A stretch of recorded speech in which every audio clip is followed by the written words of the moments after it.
Saya adalah dosen Teknik Elektro Fakultas Teknik Universitas Semarang. Saya mengampu mata kuliah algoritma dan pemrograman cerdas. Artinya selama 1 semester ini kita akan mempelajari tentang apa sih algoritma dan pemrograman cerdas. Adapun capaian mata kuliahnya itu ada 3 ya, yaitu CP2, CP5, CP8. CP2 itu mampu merancang dan melakukan eksperimen, juga menganalisis dan menginterpretasikan data. CP5 itu mahasiswa mampu mengidentifikasi dan melakukan analisis untuk memecahkan masalah pada tingkat individu dan kelompok. Kemudian CP8 mampu menggunakan metode piramid keteknikan, keterampilan, piramid teknik modern, dan teknologi informasi untuk praktek keteknikan. Oke, ini adalah capaian pembelajaran selama 1 semester untuk mata kuliah algoritma dan pemrograman cerdas. Kemudian materi dalam 1 semester itu apa sih yang kita akan bahas? Materinya itu tentang konsep dasar algoritma dan pemrograman, kemudian pengantar bahasa programan variabel dan konstanta, tipe data, struktur dasar pemrograman, input output, perulangan, array, sorting, dan searching. Juga ada materi tentang fungsi. Oke, selanjutnya buku yang kita gunakan yaitu pemrograman C++ karangan Abdul Qadir, kemudian ada khusus C++ menjadi programmer C++ dalam 5 tahap, itu karangan Budi Harja, kemudian ada integration to algorithm, itu karangan Common ya, kemudian ada pemrograman terstruktur, itu karangan Sigit Pasita, penerbitnya Adi Yogyakarta. Nah, ini adalah salah satu buku yang saya gunakan untuk pembelajaran algoritma dan pemrograman cerdas dalam 1 semester ini.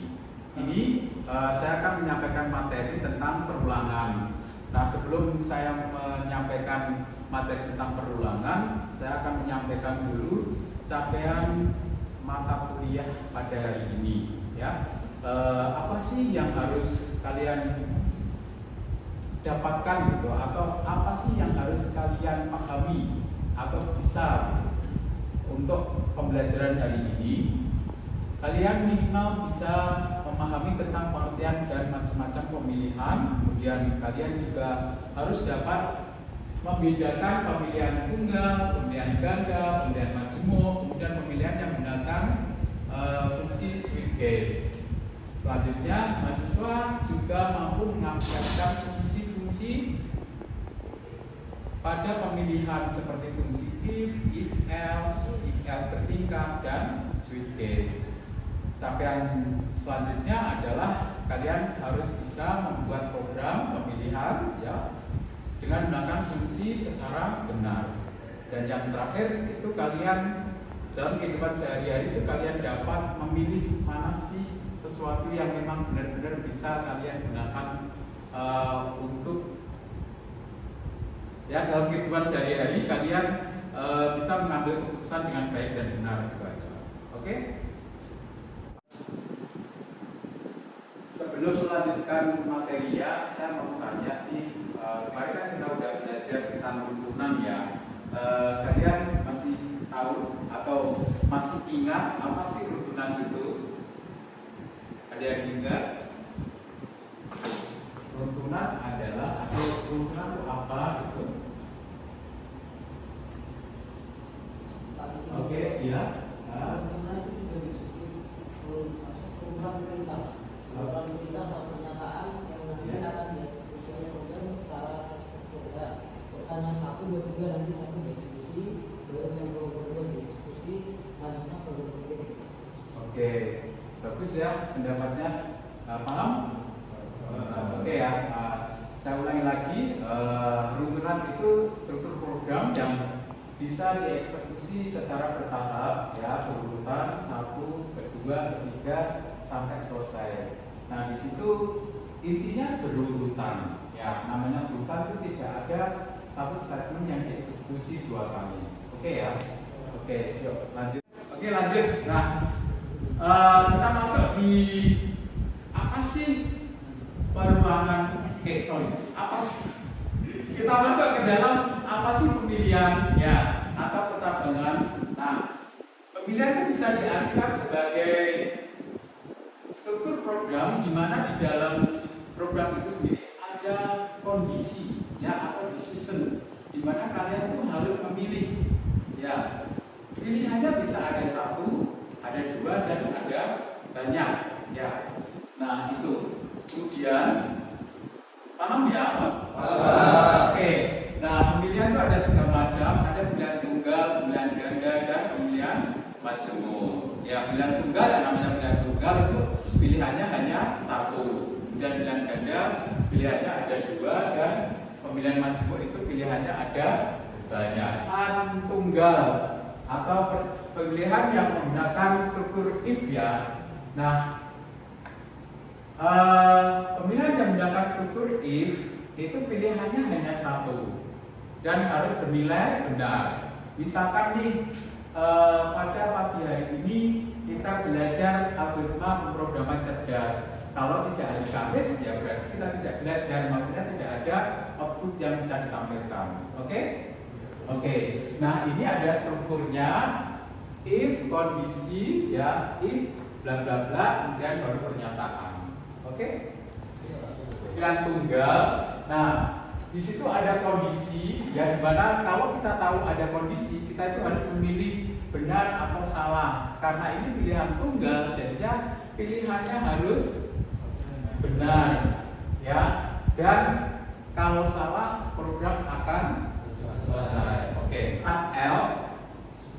Sebenarnya pernyataan F itu tidak bisa berdiri sendiri. Kalau kita membahas tentang pemilihan ganda, itu pastinya kita akan menggunakan fungsi else, karena else itu tidak bisa berdiri sendiri. Dia harus bergabung dengan pernyataan if ya. If bla bla bla, outputnya apa? Kalau tidak atau else, maka pernyataannya apa? Nah, itu adalah rumus atau ya bisa dibilang strukturnya if kondisi pernyataan satu, kalau tidak pernyataan dua. Nah, sebelah kanannya ini adalah flowchartnya, di mana ini adalah ada kondisi. Jika kondisinya salah, ya ada outputnya atau keluar pernyataannya. Kalau benar juga keluar pernyataannya. Oke? Ada pertanyaan? Paham? Oke. Nah, kan if else ya, atau pilihan ganda ya. Nah, ini adalah program untuk pembuatan SIM. Nah, di sini pernyataannya adalah berapa usia Anda. Nah, kalau misalkan di sini aturannya adalah jika usia kalian itu kurang dari 17 tahun, maka kalian tidak bisa membuat SIM. Kalau lebih berarti boleh membuat SIM. Nah, ini adalah contoh dari pemilihan ganda. Coba diperhatikan nih outputnya. Berapa usia Anda? Di sini dimasukkan 23. Artinya usia 23 tahun, maka outputnya adalah Anda sudah diperkenankan membuat SIM. Nah, ini adalah contoh penggunaan if else ya, atau pilihan ganda yang kedua, yaitu di sini kita menentukan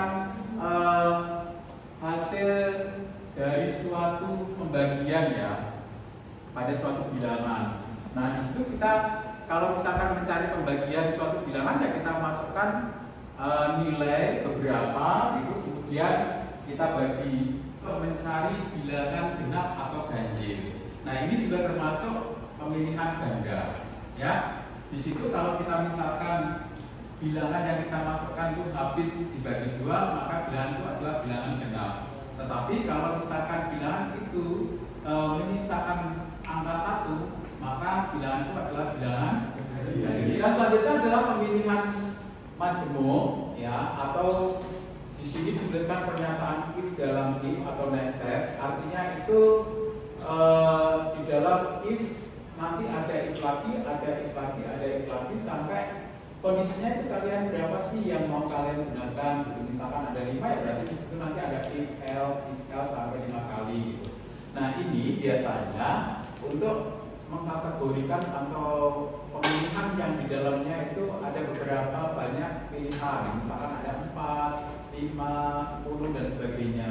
Contohnya biasanya sih digunakan untuk misalkan untuk menentukan kode hari misalkan kode hari Sabtu itu Senin, Selasa itu 2, 3 itu misalkan Rabu dan lain sebagainya.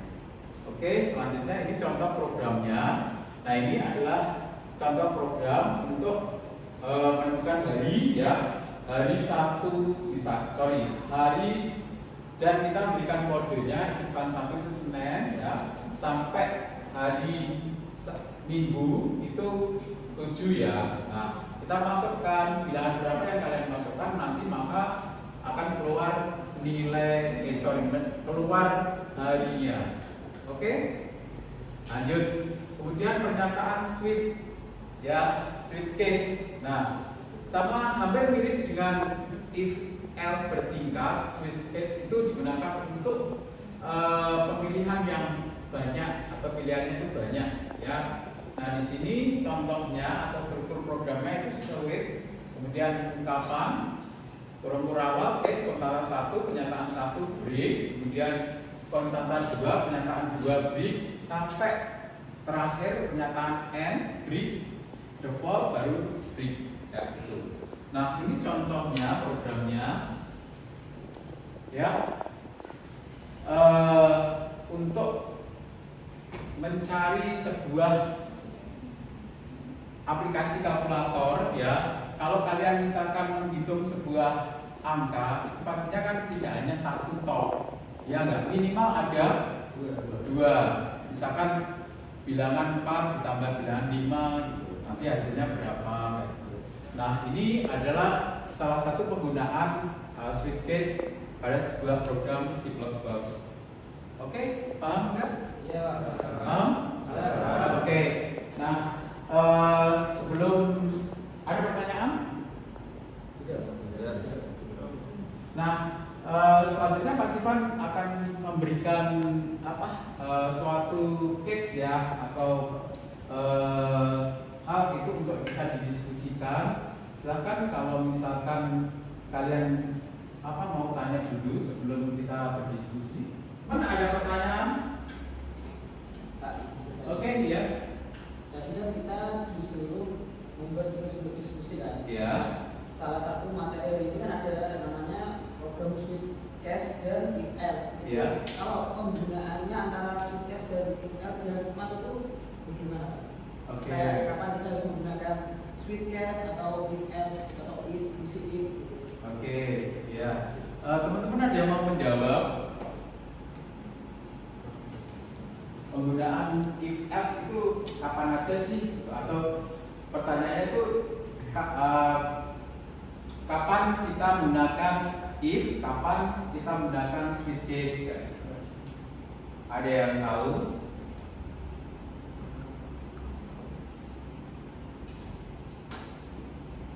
Oke, ya pasti jawab aja nggak apa-apa.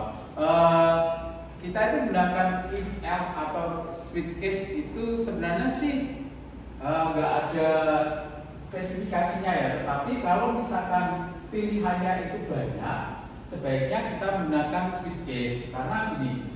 Kalau kita menggunakan if else, nanti script programnya, statementnya itu akan banyak sekali. Nah, kekurangannya apa sih? Kita akan sulit nanti kalau misalkan program yang kita buat itu error. Mengkoreksinya itu akan lebih sulit dibandingkan saat kita menggunakan switch case. Karena kalau kita menggunakan switch case itu script programnya lebih sederhana gitu dan pendek pastinya. Oke? Paham? Oke.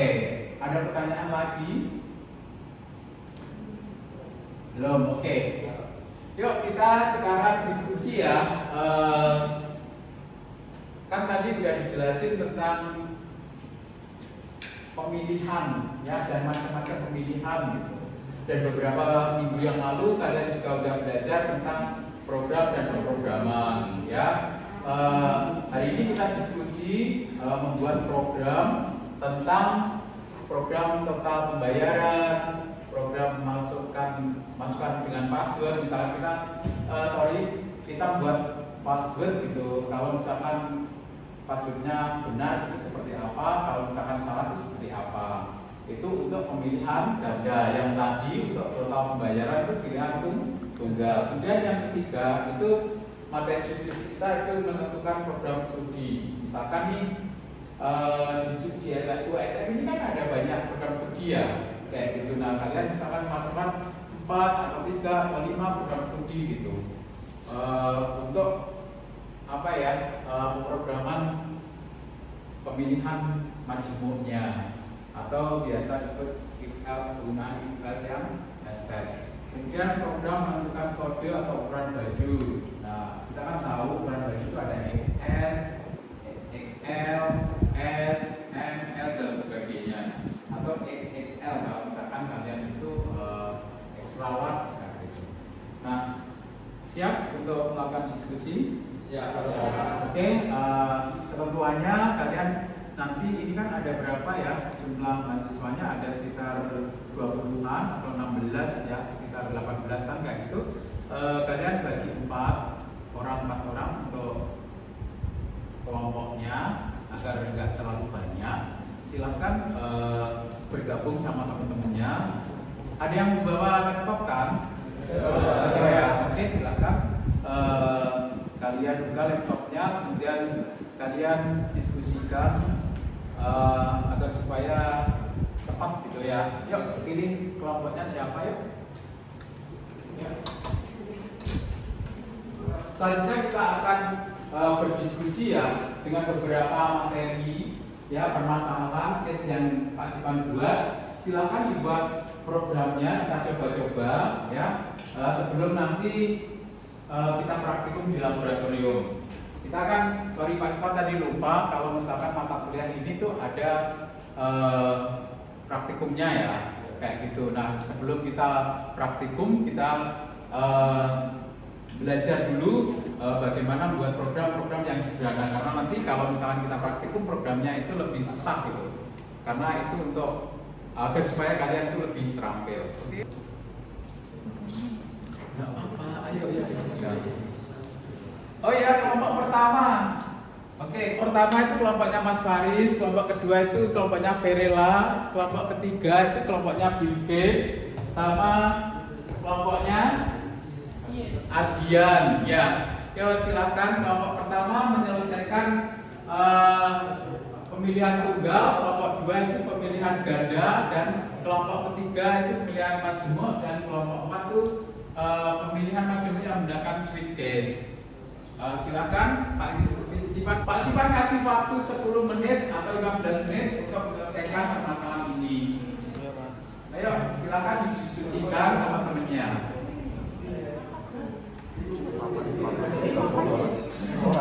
Ada yang mau maju, teman-teman? Siapa yang mau menampilkan hasil codingnya? Ayo, oke, ya. Kamu yang program apa tadi? Program studi. Oke, yuk, silakan. Teman-temannya perhatikan ya, karena kalian harus tahu program yang lain, tidak hanya yang kalian buat hari ini aja. Oke. Perhatikan hasil kerja kelompok 3 ya.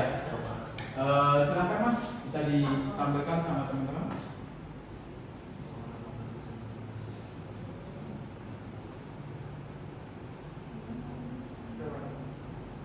Coba dijelaskan programnya itu yang mau buat itu seperti apa. Teman silakan perhatikan ini dari kelompok 3 mau presentasikan apa diskusinya, hasil diskusi tadi yang membuat program. Di sini kalau Mas lihat itu dia membuat program untuk menentukan apa Mas? Program studi. Oke, silakan bisa didemokan. Sambil dijelaskan bisa.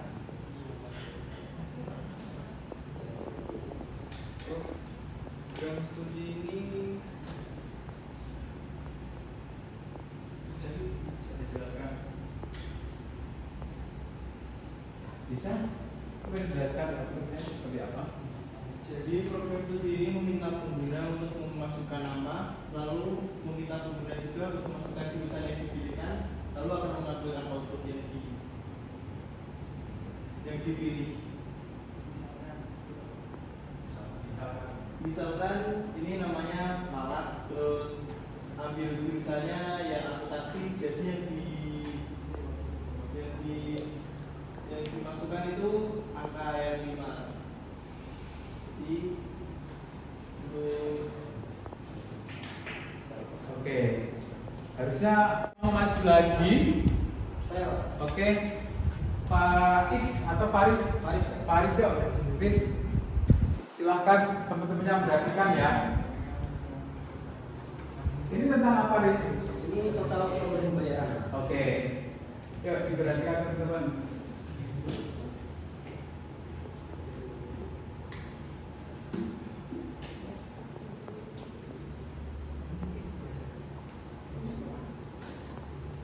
Ini untuk contoh sebelumnya. Bisa sambil dijelaskan guys hasil programnya Ini sebelum kamu jalankan. Ini untuk outputan ada 2. Jika inputan lebih dari 100.000 maka akan menandakan selamat Anda mendapatkan hadiah. Namun jika inputan kurang dari 100.000 akan langsung selesai dan memunculkan terima kasih sudah berbelanja di toko kami. Oke. Untuk ukurannya seperti itu.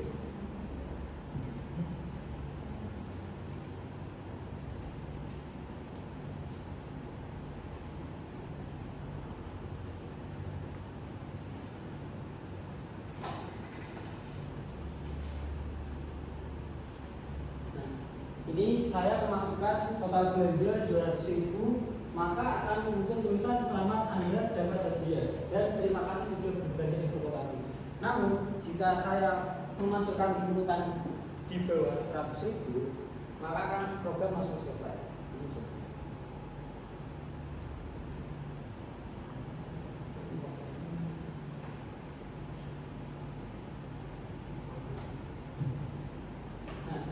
Jadi jika inputan di bawah 100.000 maka akan muncul terima kasih sudah berbelanja di toko kami dan program selesai. Terima kasih. Oke, teman-teman paham ya? Oke, yuk, mulai ya. Oke teman-teman, tadi kan kita sudah ada beberapa kelompok yang mau maju menampilkan program yang sudah dibuat. Pasukan udah bagus, tetapi harus dikembangkan lebih baik lagi ya, karena ada kayak ketikan misalkan outputnya itu kurang rapi gitu, misalkan harusnya ada spasi misalkan, atau misalkan ada di next line gitu, itu kan ada yang kadang dempet lah, antar katanya itu harusnya di bawah masih tetap di sebelahnya, tetapi kurang rata gitu. Ya itu hanya tampilan sih sebenarnya, tapi nggak itu penting, tetapi kalau kita sebagai programmer itu tampilan juga penting. Kalau baru belajar sih nggak masalah. Tapi kalian udah bagus sekali. Tadi yang udah tampil bisa memberikan applause buat yang tadi udah tampil. Sebelum Pak Siman akhiri perkuliahan ini, ada yang mau ditanyakan tentang materi hari ini, teman-teman? Mau tanya Pak. Oke, yuk Mbak. Jadi kan antara program yang ketiga sama yang keempat itu memiliki kesamaan. Iya. Tapi apakah ada perbedaannya Pak antara program ketiga dan keempat? Oke, terima kasih. Ya, untuk program ketiga dengan keempat itu sebenarnya mirip ya, tetapi berbeda karena yang satu menggunakan if else, ya satu menggunakan switch case gitu. Nah, kalau menggunakan switch case di situ pasti ada fungsi break.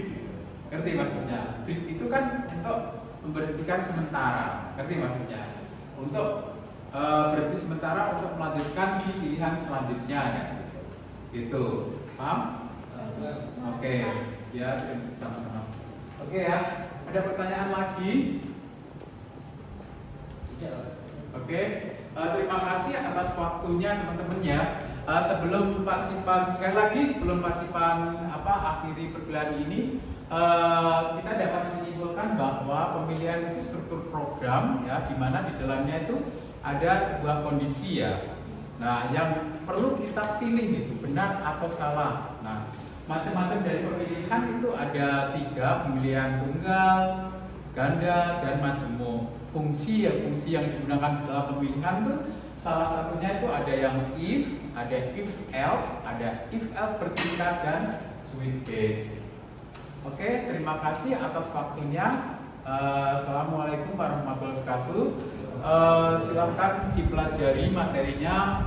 Minggu depan kita ke lab untuk melakukan praktikum ya.